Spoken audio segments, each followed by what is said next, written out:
I'm Max Dalton, and in this video I'll show you how to enable the dynamic GPS on your Fitbit Charge 6.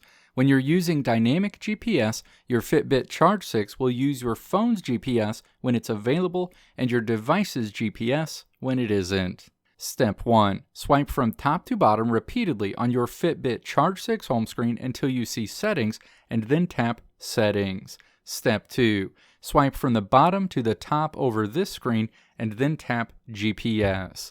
The GPS settings screen is shown. Step 3. Tap this screen until it says Dynamic. And that's it. Your Fitbit Charge 6 will use the dynamic GPS going forward. And again, when dynamic GPS is enabled, your Fitbit Charge 6 will use your phone's GPS when it's available and your device's GPS when it isn't. Let me know if this video helped you out in the comments below. If you liked what you saw here, click the video links on the right side of the screen to check out another video. Or click the logo on the left side of the screen to check out my tutorial website at www.maxdalton.how.